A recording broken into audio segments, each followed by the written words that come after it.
গতকাল বিধানসভায় গুন্ডা দমন বিল পাশ হয়ে গেল। বিলের পক্ষে ভোট পড়ল 176টি, বিপক্ষে পড়ল 41টি এবং ভোটাভুটিতে বিরত থাকলেন 20 জন বিধায়ক। সম্পত্তি নষ্ট করলে এবার থেকে গ্রেফতার করা হবে, সম্পত্তি বাজেয়াপ্ত করা হবে অভিযুক্তদের, কাউকে ছাড়া হবে না। বিধানসভায় দাঁড়িয়ে কড়া বার্তা দিয়েছেন মুখ্যমন্ত্রী। বিধানসভায় গুন্ডা দমন সংক্রান্ত জোড়া বিল গতকাল পাশ হয়ে গেল। আইন শৃঙ্খলার গুরুতর অবনতি থেকে যদি হিংসাত্মক বিক্ষোভের আঁচ পান পুলিশ কর্মীরা, তাহলে ঘটনা ঘটার আগেই অভিযুক্তকে গ্রেফতার করার বিধানও কিন্তু এই বিলে রয়েছে। সরকারি এবং বেসরকারি সম্পত্তি নষ্টে গুন্ডাদের সম্পত্তি বাজেয়াপ্ত করার সংস্থান থাকছে। বিলে অভিযুক্তের স্থাবর অস্থাবর সম্পত্তি বাজেয়াপ্তের সংস্থান রাখা হলো। ক্লেমস কমিশনে আবেদন করে ক্ষতিপূরণ দাবি করতে পারবেন ক্ষতিগ্রস্তরা, যেখানে এই ক্লেমস কমিশনকেই কিন্তু দেওয়ানি আদালত বলে ধরা হবে। বিলে কমিশনের রায়কেই চূড়ান্ত বলে গণ্য করার প্রস্তাব দেওয়া হলো।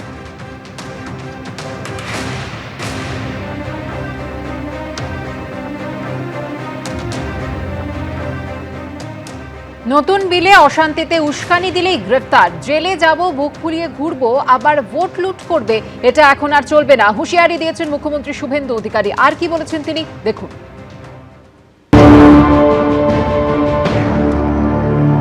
শুনে রাখুন, যা হয়ে গেছে অতীত,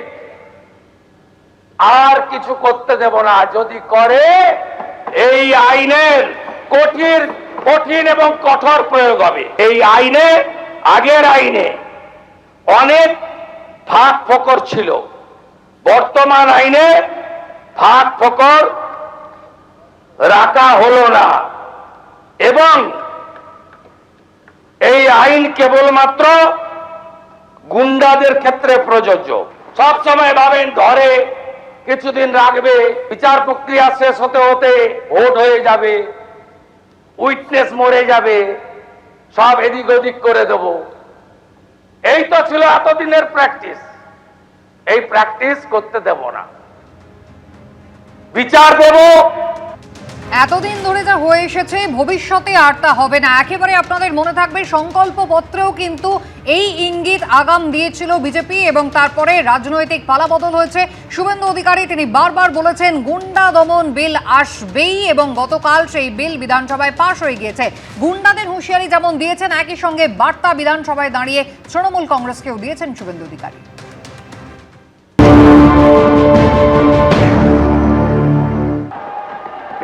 মাটি ছাড়া করব, কোন দণ্ডাবাজের স্থায়ী নেই। ভদ্রলোক যারা আছে তাদের উপরে প্রয়োগ হবে না। শুনে রাখুন, যা হয়ে গেছে অতীত,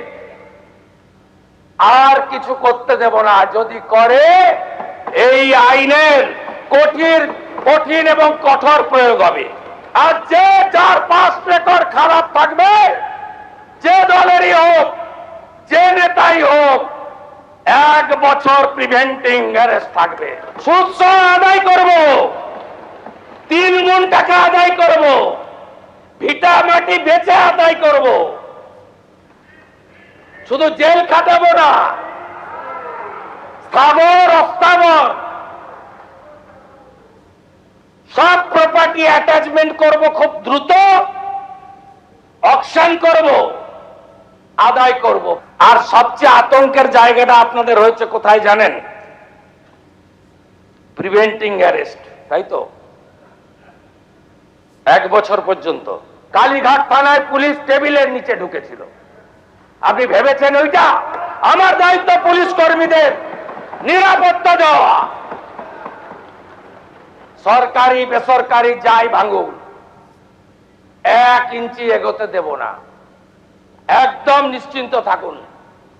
দাঙ্গা, বেআইনি সমাবেশ, হিংসাত্মক বিক্ষোভ, আইন শৃঙ্খলা ভঙ্গের অন্যান্য ঘটনায় সরকারি ও বেসরকারি সম্পত্তি সুরক্ষা নিশ্চিত করা রাষ্ট্রের একটি গুরুত্বপূর্ণ দায়িত্ব।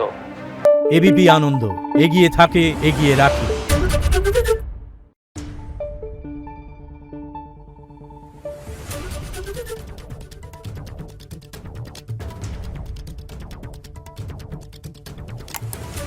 Thank you.